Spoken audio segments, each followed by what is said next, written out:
Hi everyone, we're back once again for the podcast for the group Mindfulness and Positivity on Facebook, which is one of the greatest, not only a group, it's a community of like-minded people who are out there to help other people in their journey. It is my favorite group and it's growing week by week. So if you've not come across us before and this is the first time you've seen we do the podcast, we interview people from the group who we think are inspirational and can give inspiration to other people. The eternal question is always, how can I be happier? Well, in this group, there's lots of people can answer that question, help guide you to it. I'm bringing two powerhouses in now that I'll introduce them now. Next, we're going to have Toby and Wessel in now, who are both entrepreneurs with interesting backgrounds. Wessel has spent the last 2 years going deep with various yoga practices, and Toby has been into plant medicines for at least 8 years. This is their words, and they're very good with words. Both all about total self-mastery and living an energetically sovereignty begins and now committed to supporting others through the Wild Freedom Movement, which is what I'm a part of, and Wild Man and Women courses and events. I happen to be in their company every Thursday, but I'm going to bring them into the link right now. So this is Toby and Wessel. Hey, boys. Hello. We need to You in? Yeah, I thought it might be. You'll do that. So I've just introduced you both with your words that I'm going to come back to them any Toby, because Toby's a bit of a man with words, aren't you, Toby? Apparently. Yeah. Some of them I didn't understand because I know that when I read that out, it didn't flow, and I think I got a word wrong. But I just thought people won't notice, you know. It doesn't matter. We'll flow now. We'll bring in the flow. Yeah, we are now. You can ask us everything. This is the flow. Okay. So I'm going to start because I'm not going to describe it because I've done a podcast with someone. I'm in your group, so I'm a member of your group, which I absolutely love and makes this. So you're in the Mindfulness and Positivity group on Facebook, and it's all about people being positive, which is the greatest for me of all vibes. Tell me about the group on a Thursday. You tell me. I'm in it, and I'll say what I feel about it. Tell me about our Thursday group. So originally, it was set up off the back. Wessel and I attended a men's retreat back in October, November last year. Yeah. And we just felt inspired that, well, what we realized was that especially during this pandemic time, an awful lot of people, but men in the world who really don't necessarily have anywhere to turn to be held, to be supported, to be seen, and just for whatever they're going through to be okay. You know, one of the biggest healing modalities that there is just acceptance, just being witnessed, you know, and from there, so much else can then happen. So many other modalities and so on can be used to support somebody in their growth and in their journey. So we set up Wild Man Freedom, which is now becoming Wild Freedom. We're doing men's and women's stuff. It's all kind of based around the same principles, but fundamentally it comes down to supporting people in finding their own sovereignty, finding their thread of consciousness that's unique to them, but allows them to show up with more joy, more freedom, more fun, more playfulness, more life, more creativity, and so on, and then allows them to create a life that is really for them. It's not some model that's already been created. It's like, this is my thread, this is who I am, and this is what I'm here for. And that's really where it all kind of began. So we're now 5 months in. Yeah. And we're starting to build a bit more structure around it, starting to turn it into a proper business. Oh, the link just went right there. We've been extremely blessed and lucky to be able to live quite free on the island. We haven't been that affected by, and still in that time during COVID, during the lockdowns, and when things really got intense and isolated, we all felt isolated within our own journey. And when we met each other on this men's retreat and felt how good it feels to be seen and acknowledged and supported for the journey that we're on, and just really being known, just really being witnessed, how healing it was for us in our journey. It was really that last key that we needed to go to a next level. And then we just decided that this is something that we need to give to the brothers all over the world, and it's something that we need to share. We need to share this medicine.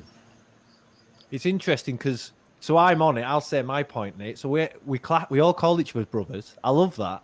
You know what I mean? the brothers thing, if we text each other out the group, because you're a member of the group, but then you start, you speak to them out of the group, you know what I mean? But what I loved about it is, and what you said at first bit, is allowing because a man has to grow up with no vulnerability. I have no vulnerability in my life. Growing up to be hard and, sort of taking life on, but sometimes vulnerability is what's needed. And what we got when we joined the Thursday group was, Wessel and Toby are awesome at meditations. Absolutely love them. Love, I'm newish to meditations, but I love it. You two do awesome meditations. But the first week when we were vulnerable and we just said, let it all out. You've got 2 minutes each and let it out. And every one of us let it all out, didn't we? And it was a real nice place to be, because the energy. So you let it out. Everyone does it. Toby and Wessel let it out as well. You let it out and you let some people in. You let all your fears and all your problems and everything that's going on in your life out. It's out. And then you listen to other people going, yeah, I have had that. I've experienced that. And then you start to understand your problems are not often unique to you, but we're all, being a human being can sometimes be a bit of a problem. And then once that energetic kind of grip, if you like, has been, released, once we've kind of unclenched from whatever it was that we've been holding on to that's now been witnessed and we've let it go, we're then, if we move into more of a kind of scientific kind of language, we're then open to the quantum field. We're then open. We're not fixed on certain realities. We're not fixed on the past. We're not fixated on the future. We're actually present.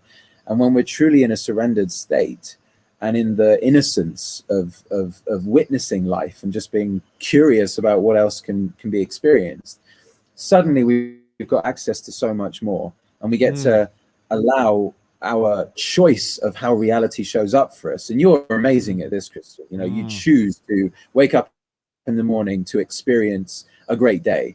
That in its instigator for life is going to allow all sorts of things that are energetically aligned with a great day to find their way to you, and they do, left, right, and center all the time. And that's what unclenching and moving away from these negative programs and patterns that we experience allows in our lives. It's so amazing when you. It's so amazing when you said, like, this process of unclenching. That's like we all have these physical manifestations in our body of like traumas that we carry, and emotions and shame and guilt, and it literally physically constricts the amount of life force that we have access to.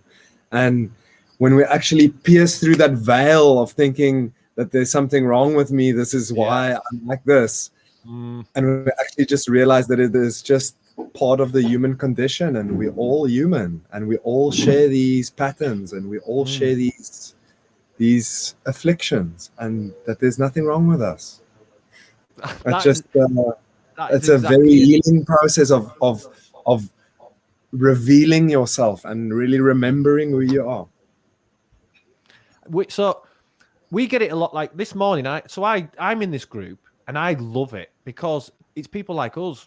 But it's people like us who've got to this place where you identified it. Then we're a process, and being happy is a process. That's what I view it as. And I've learned to. I don't think you can master it yet, because you never know what's coming that's going to take you off your perch and make you test you again. The tests of life keep coming. But there was a 70-year-old woman this morning. She put in the group. She said, "I'm 70 years old, and I find that negative thinking's been controlling my life. And I've come to this group. It seems awesome. What do you lot think?" And I give my explanation of what I think it'd do. She loved it. And then everyone else joins in. And that's what I love about this group. It's a positive experience of people wanting to, like, what works for me might not work for you lot, but it also might work really, really well. And I think that's the process we're having. So let me just get back to this one on with you. So tell me how you got it. What they don't know is you two are out in Bali living the life of joy in these amazing houses in great sunshine and weather and brilliance. And I love it. What's led you to the group? What's led you to where you are now? So you're in Bali now. What led you to go down this journey in your own path, so people can probably learn from that?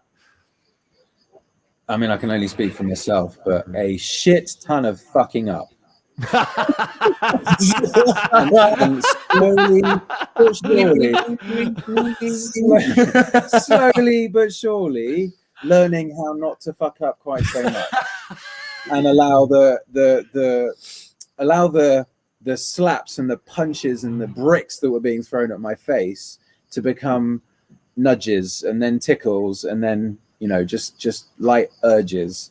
But it's a journey, and it's fundamentally a journey of self-love. How have I done that? I've done that through fucking up a lot and truly just allowing myself to go, okay, I've created this somehow, so I'm going to sit in it and let it hurt and then learn the lessons that it's asking me to learn.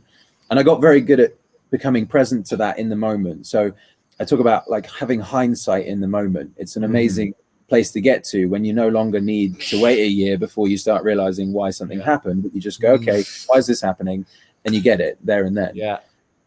So that combined with, I've been working with plant medicines, ayahuasca, mushrooms, all that kind of stuff for the last 8 years. They gave me an absolute slapping to begin with. I had ego death after ego death, slowly but surely realized, okay, I am not this. This isn't me. I'm nothing to do with this. Actually, this is just a vessel that consciousness is asking to live through. And I'm going to show up however it asks me to show up. And I still forget. I still fuck it up. I still get it wrong. I still show up, you know, in a more conditioned way as opposed to a fully surrendered way. But I'm getting a lot better, and life's fucking amazing. So it's going in the right direction. And then coupled with, you know, more recently over the last couple of years, a lot more breath work, a lot more just being with what's true. So I wake up in the morning and the first thing I ask myself is, what do I want to do? Like, what feels light for me right now? And usually it's stretch, it's have a breathe for 10 minutes, it's meditate, I'm doing it intuitively. I don't have a rigid schedule. I want to be present with what's alive in me in that moment, as opposed to like, right, I'm going to get up and do this, which I think is a journey people go through. You know, we need a lot of discipline before we can then find our own rhythm and stuff. But also business is one of the most amazing awakening journeys, you know, and I a few years ago scaled the company to great heights, which it then fell off a cliff due to external sabotage. And the journey of experiencing that, and because I was already working with a lot of like energy stuff, the journey of having that experience, being tapped into the ripple effects of everything that was happening for the thousands of people that were affected by it, it energetically took me out, but it gave me so much in the process. It allowed me such a deep, finely tuned sensitivity to other people's worlds, and that allows me to tune in with people where they're at and meet them there, and then, you know, guide them on a different journey. So that's me. Listen, just before we move on to you are so good at explaining things, you know. You're like your terminology, like, I was drifting into you there. I got like a little euphoric feeling during it. There was one point what you said about living the consciousness. Did you say about you made a reference to consciousness then, about living the conscious reality?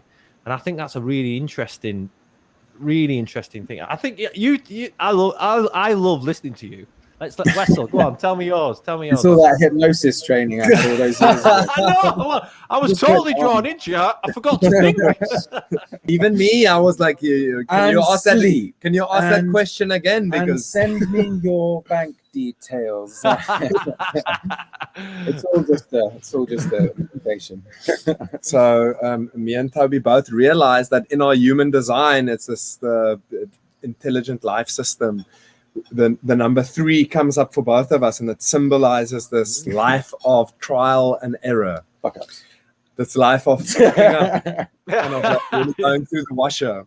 And to me, it's really been a journey of getting in touch with my intuition and of understanding this voice that talks inside of me, and this voice that really clearly talks to me at times in my life. And I would, based on my social conditioning and what I perceived success to be, and what I perceived I want, and what my parents want from me, and what my society and what my friends are doing, really created this structure that my intuition and my guidance didn't fit into. So I would force myself into the structure. And the more I force myself into the structure of what I think my life should be, the more disconnected I was. And the more disconnected I was, the more I force, because that voice gets quiet. I really tell the universe that I hear this voice, but I'm not going to act on it. So actually, universe, give me less of this and give me more. I realized that if I don't act on this voice that I hear so clearly, I literally get sick. And I went through a breakdown, and I just realized that I don't have another option but to do this life. I don't have an option. My body won't allow me to be dishonest with myself. And also, like Toby, like I've done over 35 ayahuasca ceremonies. I've done iboga, yeah, once, and I don't think I'll ever do it again. Mushroom ceremonies, I've really, for the last year and a half, probably done like over 300 hours of Kundalini yoga. Yoga, I've been doing yoga for 10 years, vinyasa. And do you know what's amazing? The lady who runs the group called Katie, who is a delightful soul. She's a yoga teacher. So when I was interviewing, I started doing yoga in the morning because she was doing it. I thought I'll give it a go. And I'm so non-stretchy, and I really want to be. I'm trying to do a little bit of yoga in my life. I'm giving it a go anyway. Like what Toby said, I'll better touch the spiritual journey is so deeply in the body, and now after going through the plant ceremony like journey and that part of my life, I've realized that like it's about the subtlety, and it's about creating this beautiful connection and understanding of how your body and how your soul communicates. And the way that happens is through the body. It happens through these energies that come in the form of emotions. And when we really become subtle, and when we allow ourselves to slow down and become aware of what's happening in our body, then we can start deciphering these messages, and we can actually start using them as ways to guide us. And when we tap in like that, and we really start understanding this message, we find our way, we find our purpose. So that was your path to get here, because you're interested. You're answering loads of questions that come up in the group. Lots of people ask stuff, and sometimes people, I see it as they just don't quite understand things as much, what's triggering them, what's going on with them, and they sometimes need a bit of a helping hand from someone else to just show them that, through questions and whatnot, find out what they maybe don't understand it all so much, and you just give them that little bit of understanding. Right, that's why I act like that. You said it before, Toby, on another call about people wonder why they're stressed. Then you look at the diary and you think, oh yeah, you might be a little stressed because you work for 20 hours a day, and you like. So, I mean, the first stage of when we work with people is a life audit. It's really simple. Let's just go through life and look at what you're doing and how you're doing it and what you're agreeing to or what you're unconsciously agreeing to. Let's just go through every area and map it all out. And just in that process, it's quite incredible just how much of a revelation people have in terms of like, oh, fuck, like this thing that I agreed to, whether it's a relationship or a financial commitment or whatever, 5 years ago, 10 years ago, 20 years ago, that's got like an energetic cork in the neck of the bottle of life, and it's plugging them up. And so just witnessing it and going, oh yeah, that's there, can be such a huge release for people. And suddenly, the journey gets so much easier once people have actually acknowledged things as they are, current reality, what's true, just identifying it. Even someone listening to this podcast, if they take after this, even like pausing it for a couple of moments and just take like some breath and just say, I'm feeling this way, I'm feeling depressed, or I'm feling sad. And just slow down, start breathing a little deeper, and just say, why am I feeling like this? And let it be shown to you, and feel into that. And stuff will come. It might be stuff that you never thought would have an effect on you, long time ago forgotten about, but it's still affecting us. And then there's ways and processes that we help people go through that, and just help them understand their own body and what's there. I love listening to you, both. I love it. So that's your journey you've got there. What have you overcome then, you personally, to get there where you are now? Like, Toby, you've just described a life that everyone wants to have, really. When you started talking about what you do every day, some people have got kids and jobs and all that kind of thing. They can't choose that. So they might not get there. But what have you overcome to get here? What's your biggest thing you've overcome to be here right now, to be who you are in this place? Well, the most persistent was that I had an incredibly emotionally abusive mother as a kid. And so my central nervous system for the vast majority of my life was just wound up like a freaking tight thing. To the point where, my first ayahuasca journey 7 or 8 years ago now, 2014, I think it was, I had 5 ego deaths before she showed me anything else other than pain and suffering. Cool.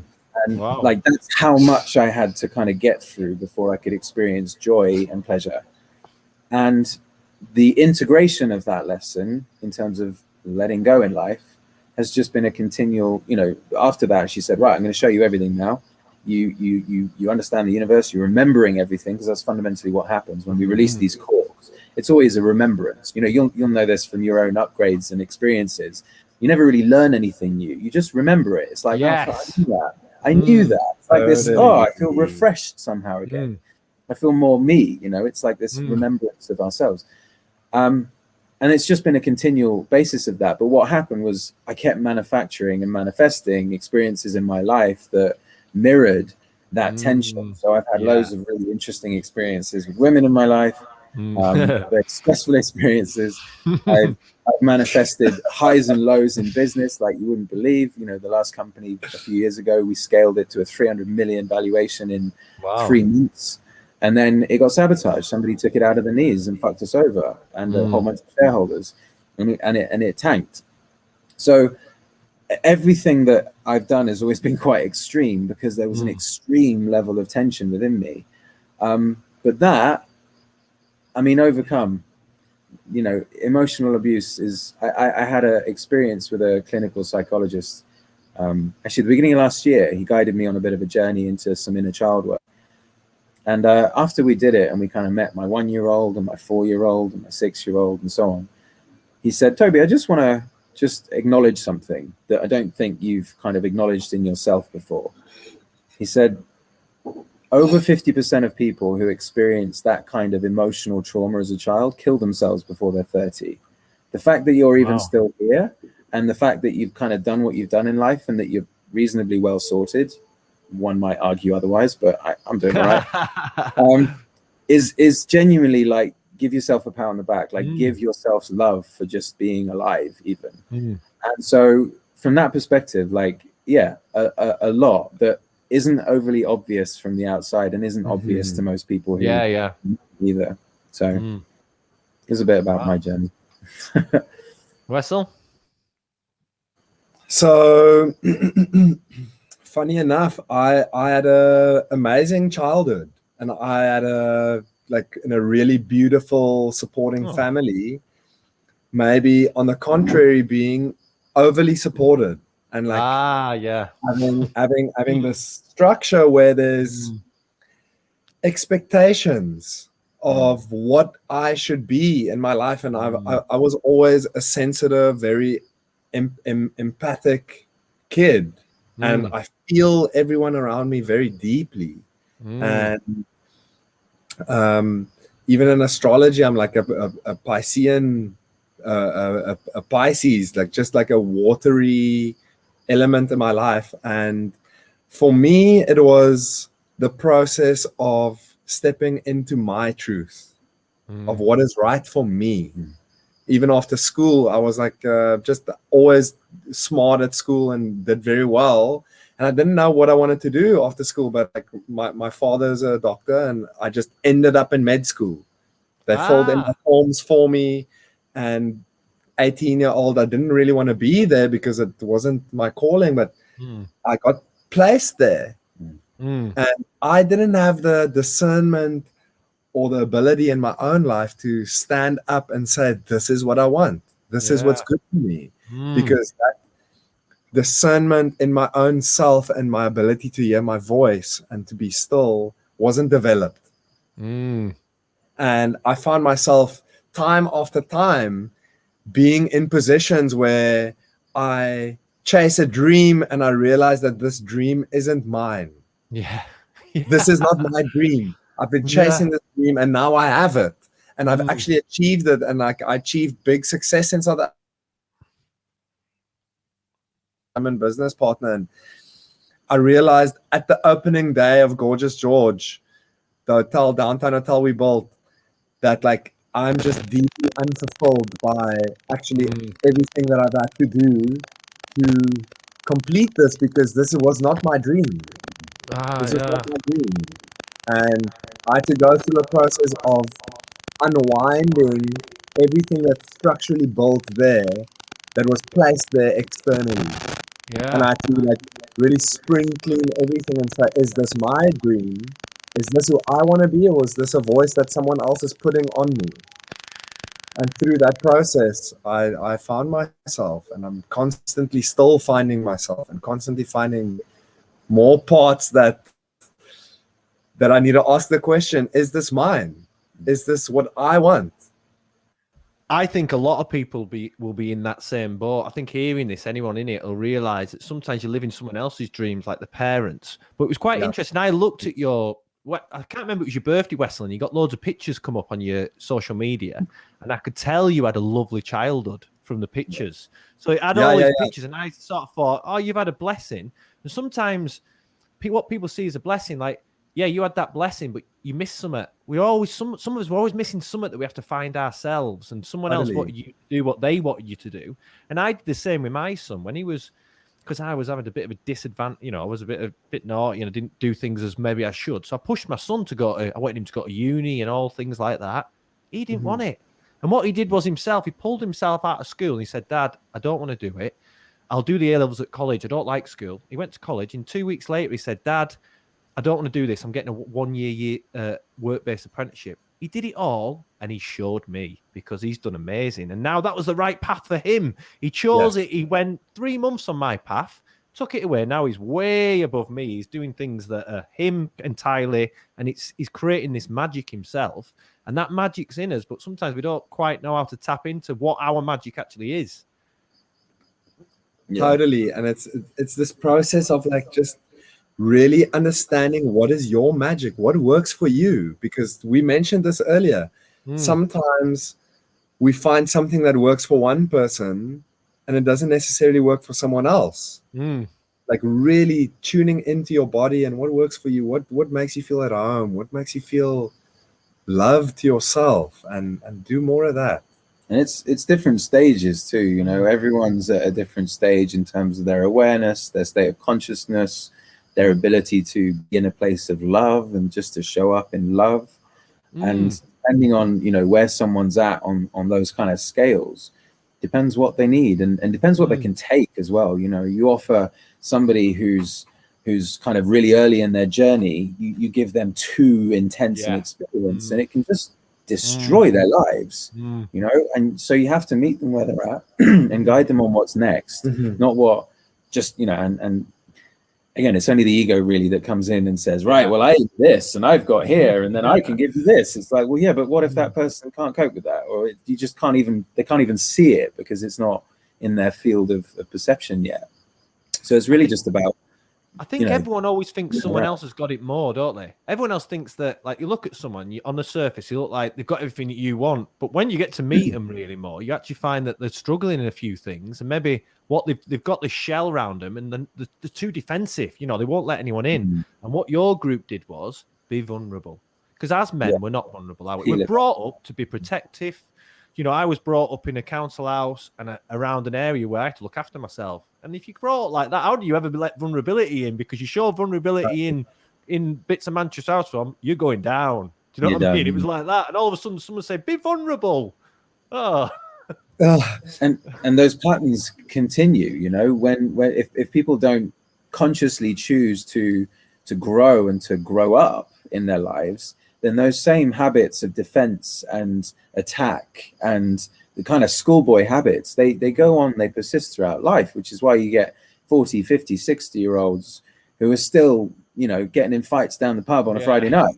And it's like, come on, lads, like, I get it, but let's grow up. Like, this is not it's not the place anymore. Like, you know, we're apart from anything, we're reaching new levels of awareness as a collective that just that kind of behavior just doesn't have a place in the new world. You know, we need to get that stuff out at times. All men have anger, but it's the shadow and the darkness that we need to then own. Like, we need to fully own it within ourselves so that it doesn't come out once we've had a few beers down the pub. Because that's unconsciousness, you know.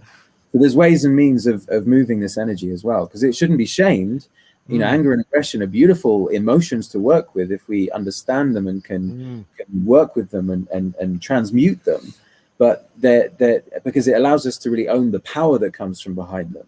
But if it's not addressed in a healthy way, then it's going to come out down the pub on a Friday night. You know, exactly. If we carry this tension with us all the time, and really, if we don't allow ourselves a safe space where all of us is welcome, where we can be held, where we can actually express this vulnerability, it shoots out sideways at some point when you don't expect it, or when it's not suitable. So that's really a big wild freedom anchor point, is that me and Toby show up vulnerable as fuck. You know what we're going through. You know what we're working through, and we create that space, and that's part of the design, that all of you is welcome.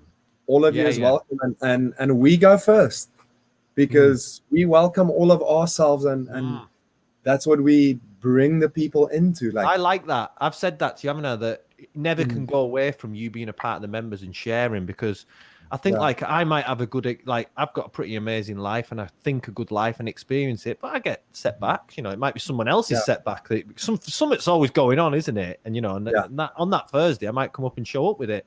Or I might be last Thursday, I was in best place ever. It was great. You know, you just never know what life's coming to you all the time. So, go on, just Wessel. one thing. The difference is, life doesn't stop coming at you. It's now just, how do you approach it? How does it start affecting you? Because the shit still comes. It still comes. It's now just about, how does it affect me, and how does it actually rock my world? Can I stay in it and show up still? Can I actually stay in it and share how I go through it with other people, and have them witness me going into the rough seas and coming out the other side? Yeah.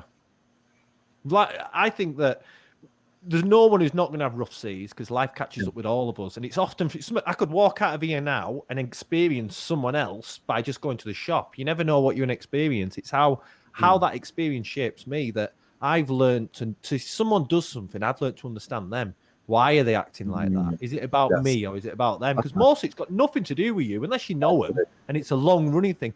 They've just had and sometimes, if you can allow yourself to see through, like when they're going nuts at you, you think, why are they going nuts? And just let it go, and then go, you all right? And then you ask it again, and they're like, they've gone from 10 out of 10 mad to, oh, actually not.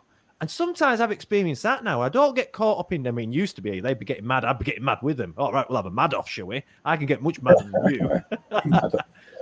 It's really like deep emotional intelligence. When you start looking at your own body and the own sensations and the constrictions and the discomfort, and you approach it with curiosity and intrigue, then when you give that to yourself, you can start giving this to other people. When they approach you with tension, and they approach you with discomfort and anger, you can approach them and saying, like, why is that there? Why is this person acting the way that they're acting? And at the end of the day, it starts with ourselves. When we can validate ourselves, and when we can actually understand what our body's going through and what our emotions are telling us, then we can start seeing it in other people and just understanding it. And then our capacity grows, and ultimately, you know, everything that any of us have ever been through is divinely ordained to build our capacity, so that when we are, there's a choice that we all made, whether we realize it or not. There's a choice that we all made to kind of come into this body, to come into this life at this time. And with that choice came like a divine blueprint. So there's a way in which we get to remove ourselves from the journey that allows that blueprint to kind of come online. And then we're simply following a consciousness path. And then we're being of service, but we're not being of service in a, oh, I want to be of service to people or to the world or whatever. We're being of service actually very selfishly to our own thread of consciousness. But from that place, we can't help but be of service to the collective, because that's love, that's truth, and that's always going to support the collective, because you're part of the collective. It's all the same. And so when we get to that place of like really deep inner acceptance, and we kind of stop needing to fix ourselves, but we start allowing everything, and we just learn to be with it all, it builds our capacity for life. And when you've experienced some of the highs and lows that all three of us on this call have experienced, I've no doubt loads of people watching have, if you can get to the orientation of all of this is happening perfectly through me, for me, then everything shifts, because suddenly nothing's happened to you. Yes. You know, suddenly nothing, you're not at effect of anything, nothing out there is hurting you, you're not a victim to anything. Suddenly you created it for something. And if you just allow yourself to get out of the way and allow that something to come through, there's the levels of cognitions about reality and about our power and how much creative force and magic we get to experience in our lives just flows, you know. There's this progression where we start off with like life is against us, right? And we're fighting, and we like on the war with life, and then it happens that life is for me. But that means that there's certain circumstances outside of myself that is now allowing me to have a good thing. So the locus of power is still externalized, but it's just in favor. And then it goes to the next level where it's actually life is through me, where things are channeled, and there's just this life force that good, bad comes through me and flows into my existence. And like stepping into these different zones, there's just more freedom that comes with every level of awareness.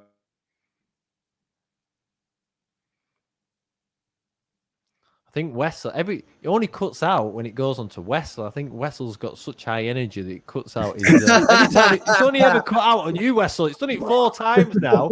Not once on Toby, but you've been cut out 4 times now. There's something you're sending out there.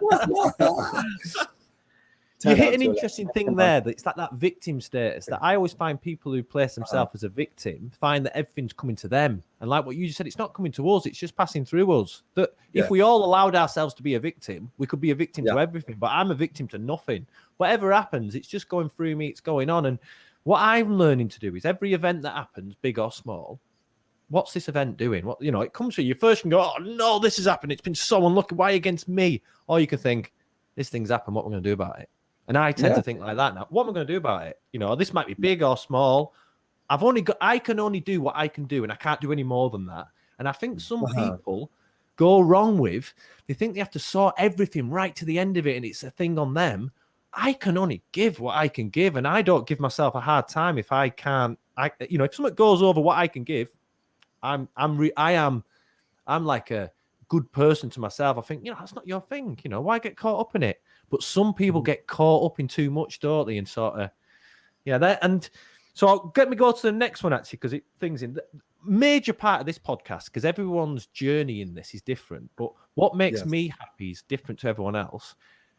Lots of people tell me, what if you were going to give someone advice? It's a quick one. I ask this on every single podcast. What is it that will makes you happy? What's the process, or what is it you do?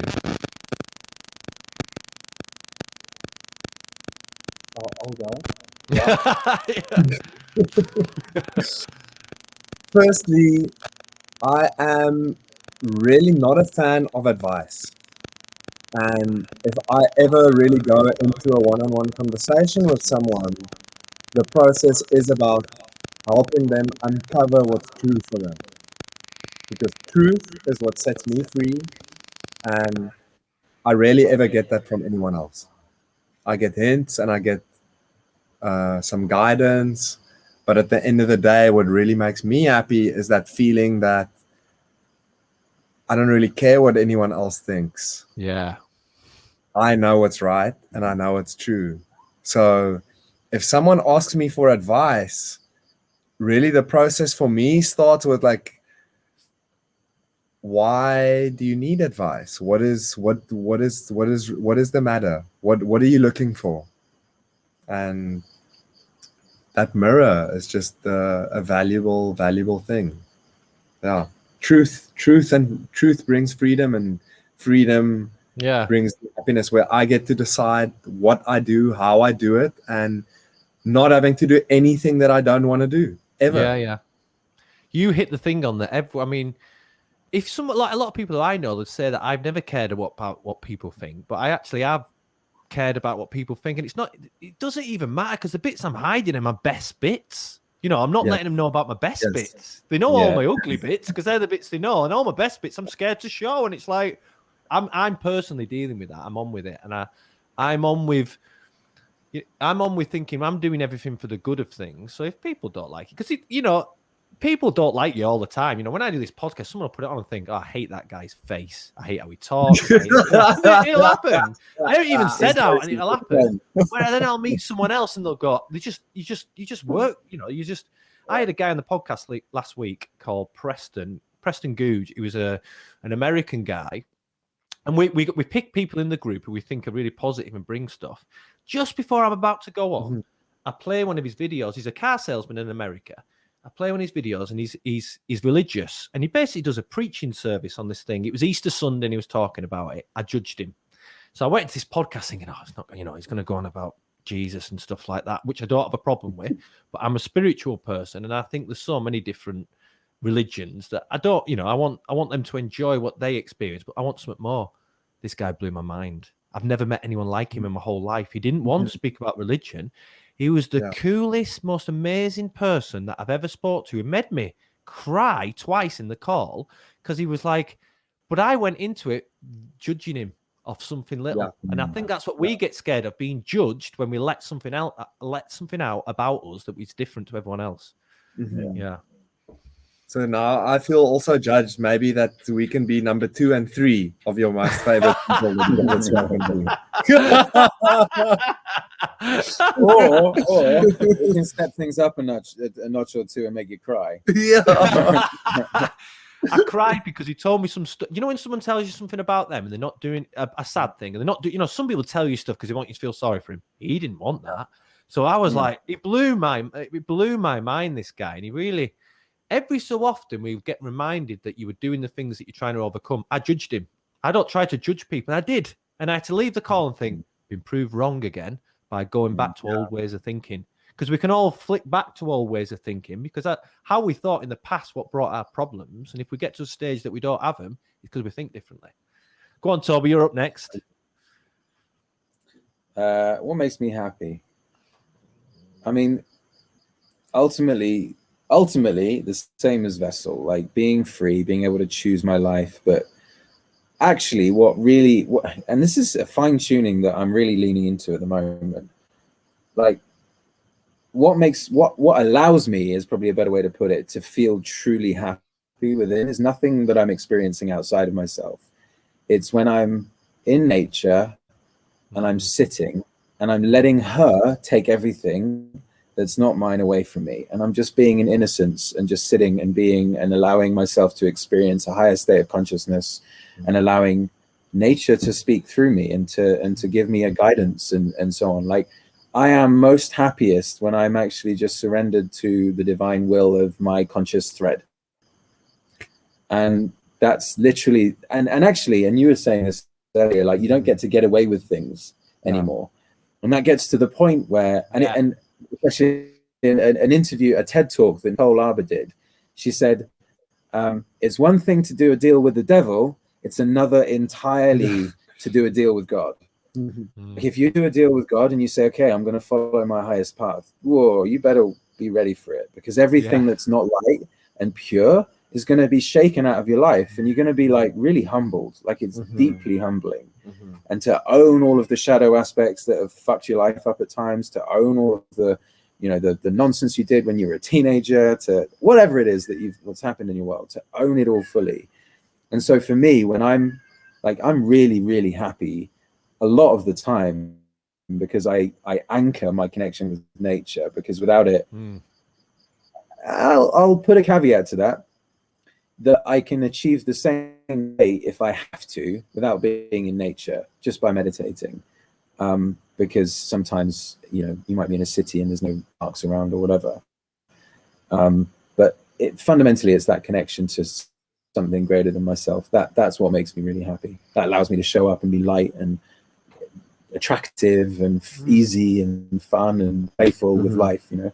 Yeah, I'm all with the nature. I'm a big about walking, being outside, listening in, letting yourself be free with it. And I've just started, like, meditation's new for me, but like I have a park. It's my favorite park. I've deliberately walked through it twice with my dog because I love it that much. I've started stopping and meditating in it now, just doing it with my headphones in and listening to like Namaste music.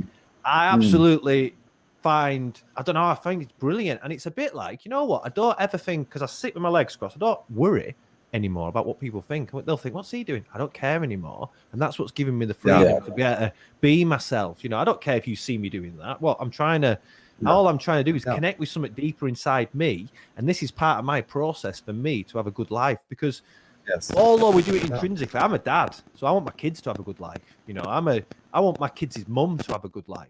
I want my partner to have a good life, her kids. I want people around me, because if we've got a blessing, and I think that us three have got a blessing, that we get to shine things out, that everyone around us feels good when they're with us. And that's one of my little purposes that I like to do. Like this morning, I go on the group. If someone says that they're struggling, I want to tell them what I do. And you're right, it's not advice for them, but this is what I do to make sure that I feel good. And if they can take one little bit out of it, I feel like, don't know, like a 7-year-old woman wanting to feel, but I think, oh no, she's done it all her life. I think, oh no, has she had a bad 20 years, or is it just now? But then I think, wow, at 70, she's still wanting to be better than where she is now. Yeah. You know, rather than age being a barrier, she's like, I want to have the best 10 years of my life. You know, I don't know how many weeks I've got left, but I want to experience it. So it's like the tune of that between the two.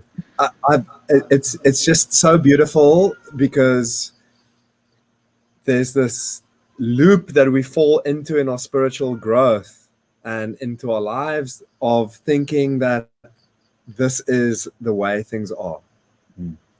This is the way things are. And there's this default future that we create for ourselves that project a life that we don't necessarily want. And then it's like, what do we do now? What do I do now? And once you actually pierce that lie that we can change, and we realize that I can fundamentally change who I am and reinvent myself. Yeah. Even at a late age in my life.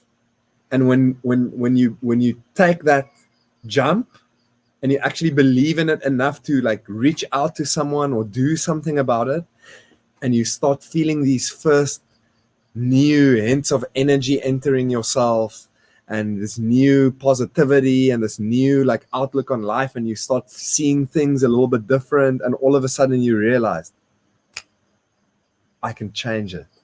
I've got the power. I'm the creator of my life. And then when that happens, everything opens up, and a life that like was predictable all of a sudden becomes beautifully unpredictable and open. And that's when things fall into place, when you start asking them to come to you, and they'll come, no matter what it is. You'll be open to it. I was saying this before, because we had a bit of a chat before the podcast, that if you really want to manifest something and think something's important, you start thinking it and you start saying it to people. This is what I want to happen in my life. I want this. This is what I want. It's going to happen. You'll find that it falls into your path like a crazy.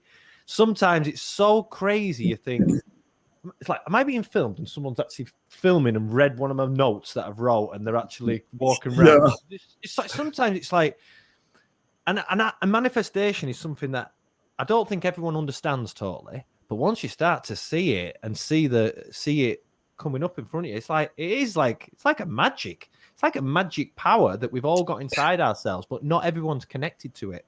And once we can connect to it and understand it, it's like, woohoo! Well, it's the realization that we're not fundamentally separate from anything. You know, if we go really high level esoteric, fundamentally, we are all just incarnations of source energy. This table is the same thing. This laptop is the same thing. You're the same thing. That sign saying happy mind, happy life in the background. It's all just a frequency. It's all just a material made from vibration.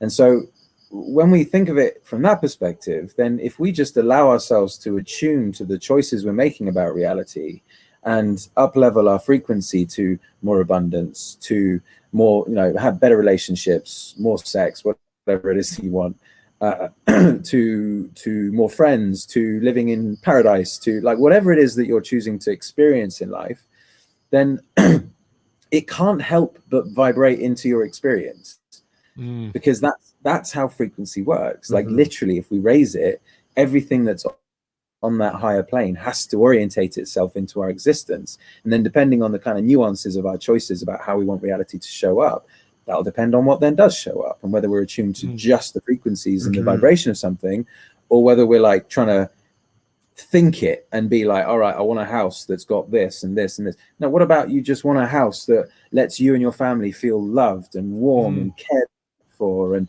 you've got lots of space so that you can express yourselves, and you don't have neighbors too close so that you can sing at the top of your voice? Like if we bring emotion into it, suddenly that energy is in motion, which I know is very cliche, but it's just the truth. That energy is then in motion, and we're actually then starting to weave and be in the world in a way that's actually in alignment with that frequency. And then suddenly reality shows up with what we thought we wanted, and it's like, holy shit, I'm experiencing something different. But we have to start within, it has to happen here first. We have to give ourselves the experience of what it is that we think we're looking for outside. It's all in there. Yeah. I want to add something to this. I'm just super passionate about it, and it's really something that I'm working with a lot right now. Is manifestation is about alignment, and there's energy and life force coming down through us, and there's a kind of frequency that our soul vibrates optimally in our bodies, and the more we are in tune and in alignment with that intuition of what is true for us, the more we open ourselves to this channel of energy coming into our life. So you can be wishing for Christian, you can be wishing, like really wanting to manifest $1 million, but whose voice is that? Is it your soul wanting $1 million, or is it actually just your belief that money is going to make you happy? And then that's the one. That's what people think. Exactly. So this world of like affirmations and I want this, it's not about that. It's about getting still, slowing down, and really tapping into what is true for me. What is the thing that is true that my soul wants to manifest? And it might be humble things. And it might be humbling as well. And it might be humbling because the stuff you thought you want now doesn't resonate with that, and it's like, oh, okay, maybe I need to just chill out a little bit. Exactly. So it's like really getting in tune with what is the flavor of thing that your soul wants, not necessarily the bigness of it or the things that is just right for you.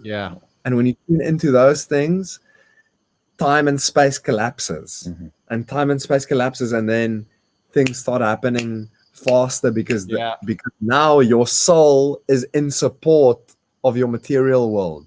And you're not in any other frequencies that distract you. You're not suddenly like, oh, maybe that, all these opportunity seekers who go to event after event after event wanting, I'm an internet marketer, I'm a business, I'm a this, I'm a property investor. No, sit down. Let's just come within. Like, let's figure out what's actually real and true for you, as opposed to what some chap who's trying to make money off of you on stage is trying to tell you is for you. It's like, and a lot of that can give you freedom and so on, but there's a higher frequency truth that we all have access to. And again, when we slow down enough to give ourselves the gift of our own thread of consciousness, suddenly life shows up in a true way. It's really interesting because I've waited a long time to get mine, but Preston last week, he was 24 years old, and the guy, he's just got everything. He's sussed it all out, and he's just going to have such an amazing life. And I was with my son yesterday, who's 21, and he experiences life and whatnot, and he gets me good as advice, but he's bloody got his own thing going on. I think it's hopefully a product of me and his mum giving him a good life to have it, but he's just so good at. He said to me the other day, he said, I've just noticed a few things about myself that I find a bit weird. And I go, just the fact you've realized them things Yeah. and you're addressing them is an amazing skill. And you know what, Dill? It Go makes me ahead. proud that, because some people spend the whole life and they don't realize what are the anchors and the things in them that making them the certain ways, making them pessimistic or making them angry or making them stressed. And a lot of it's the things that they do to themselves and not identifying, I do this and it equals to that. And they never realize it. Yeah. And people Totally. who are going to come are people like, you have to be at a stage where you say, I'm ready to change me a little bit now. I'm ready for what a change could do because I feel ready to do it. I'm ready to listen. So on that, everyone always asks about books, because I do audio. Give some books that you'd recommend that are individual to you that someone might hear now and they might get into. It's a common question that people ask. The Magician's Way by William Whitecloud. Literally reading it now. Yeah. I mean, William's a mentor of mine as well. We've been working together for 18 months or so. His work is it's quite abrupt for anyone who's in the personal development space. It gives you a little bit of a slap and it says, stop healing. But with that comes like a huge amount of power, because he helps you orientate yourself as the creator of your life in a really succinct and potent way. And The Magician's Way is just a wonderful story about somebody truly experiencing and finding that power for themselves again, or remembering that power. Because again, everything's a remembrance. And it just takes you on a really wonderful ride of like witnessing it within yourself. And then like, how else can you show up? And he's got a trilogy of books and I'd recommend all three. Right. I'm having that. I'll do that. Go on, Wessel. I'm listening to The Magician's Way now, and it is deeply revealing and amazing. Right. Like, I'd suggest that. A book that I recently finished and that I'd like to propose for people who are starting on a spiritual journey it's an old and very famous book, but it's called You Can Heal Your Life by Louise Hay. And at the end of the day, it's all about self-love and about understanding why it's important and how forgiving and letting go is the essence of all healing. Yeah, I agree. That resentfulness and keeping grudges and holding on to things is the origin of dis-ease. I agree. Dis-ease in the body eventually ending up in disease. And there's a big pop that happens with everyone that really starts on the journey. Something happens in their life, and it's usually like either like chaotic or a big breakup or a business failure or something that pushes you over the edge. But just think, I'm not in control anymore. I think I am, and that's really that's the time to read Louise's book. If you're still hurting, if you're hurting now, read that book.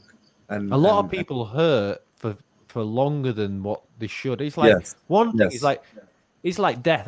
Death's the natural thing of the world. And like, I've had a mum that's died, which is one of the biggest things. I had loads of friends that died along the way.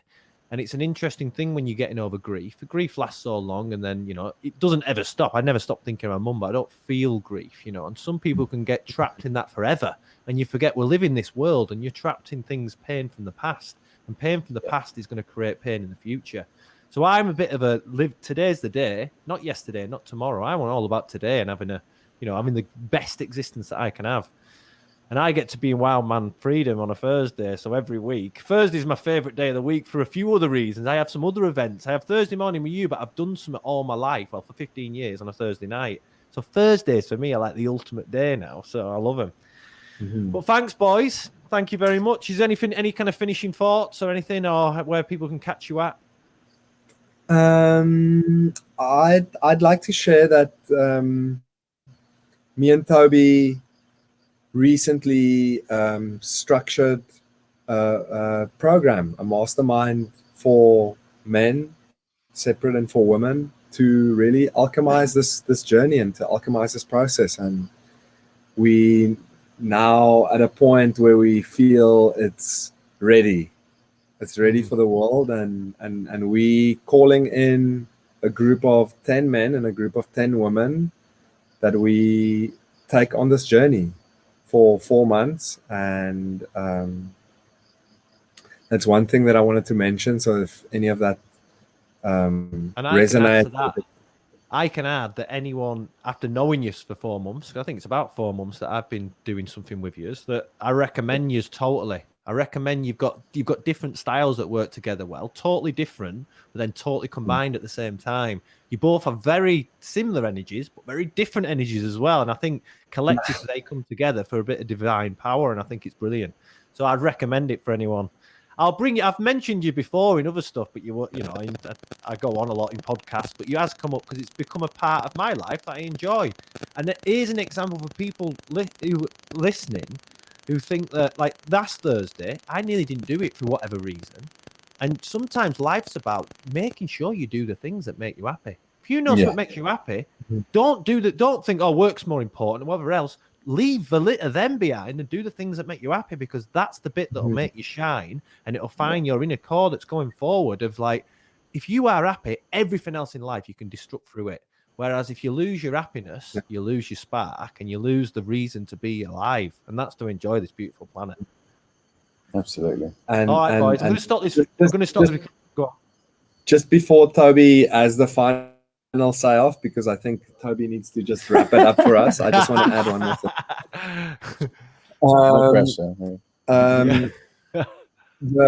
If I can leave like just a wish, is that we break the mold of thinking that taking the attention and the healing onto ourselves, that is selfish, and breaking that guilt, that really we're now in a time when we understand that we need to put our own mask on first if we want to be of service to the world. And I am wishing and calling out for people to tend to their healing and give them that space, and tend to their remembering and their uncovering and their like blooming, and that it's not selfish, and that I really want to break this construct that it is selfish to take care of you, because people are going to want to bring you down when you start focusing on you.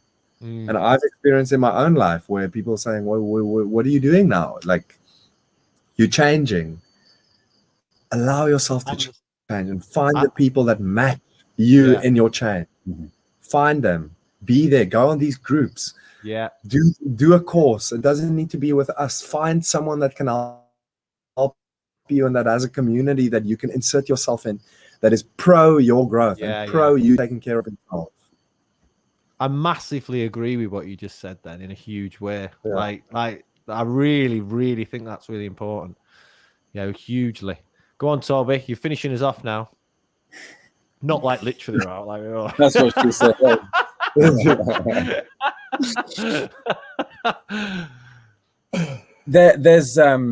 There's never been a time in human history where taking responsibility for yourself has been more important than right now. There's some really weird stuff happening in the world, and it's asking every single one of us to truly step into our unique expression, so that when things get really, really weird, which they will, we are able to navigate it with ease and grace, and we're able to lead others with ease and grace, so that when the people around us are freaking out, we can stand strong in our own cognitions about reality and be a safe place for others to come and be themselves. Fundamentally, right now in human history, everything's shifting. Now, whatever perception you have of the vaccine situation, of pandemic situation, whatever you believe about all that, fundamentally, there's some crazy stuff happening. I think I'm still being seen. Fundamentally, there's some crazy stuff happening. And the only thing that matters is you in your power. Because when you're in your power, you give permission to everyone else to be in their power. And then whatever it is that's outside of us as a collective, which was ultimately just an expression of ourselves, we can handle, we can navigate, we can play with, we can dance in even. And more than ever right now, we need men and women standing up for themselves, standing up for their families, standing up for their tribes, their communities. And we need to be sovereign. We need to really own our stuff. That's a perfect ending. Thanks, boys. I'm going to click on I click the end, but thank you very much, Toby. Thanks, Wessel. That's been absolutely brilliant. Thank you so much, Christian. Love you, mate. See you Thursday.